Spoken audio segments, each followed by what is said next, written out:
A welcome surprise today out at the gas pumps. Prices falling to an almost 2.5-year low with today's elimination of the consumer portion of the carbon tax. Let's go live to CTV's Colton Wiens now, who is at a gas station in Kitchener. Colton, just to look at the numbers, I mean, we're talking a drop of around 15 cents a litre or more here.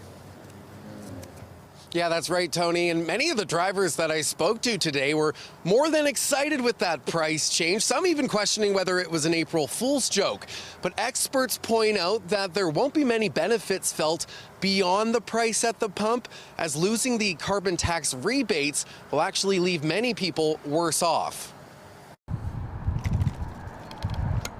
A great day for getting gas, with a litre selling for $1.34 at this station in Waterloo. I saw the price and decided to get gas today. Don't even really need it, but may as well fill up before it goes up. Someone who's been to Elora says gas is $1.34. I said it's April Fool's. Prices dropping about 17 cents overnight with the elimination of the consumer carbon tax. It's nice to see gas prices finally going down for a change, right? It's a nice break for Canadians, right? So this is something that common families really need, right? So it's greatly appreciated. So let's keep the carbon tax away, right? It's lovely to have it lower. We've got to buy gas regardless. Something makes a difference, that helps. Experts say the savings will vary. If you happen to be using, 30, 40 liters a week, the savings would be about $10.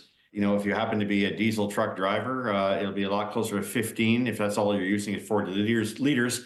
But anything above that, say, delivery vans or trucks or things like that, which might use 100, maybe 150 a week, the savings will be astounding, $30.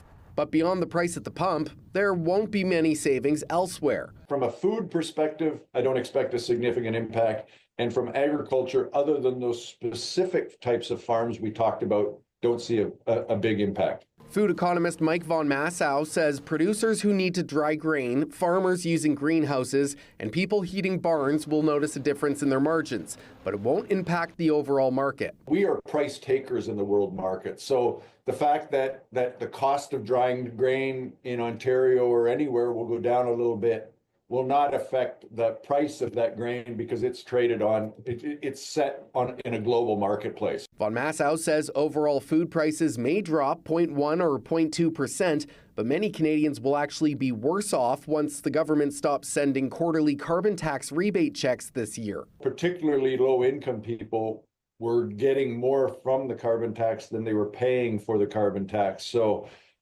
even if food prices come down a very small amount, I would expect especially low-income people to be worse off. The more fuel you use, sort of the bigger your house was, the bigger your vehicle was, the less likely you were to be gaining from the carbon tax. So for some people, they'll save a little money on the carbon tax and maybe a tiny bit on the food, but for most people, I think it'll be a wash.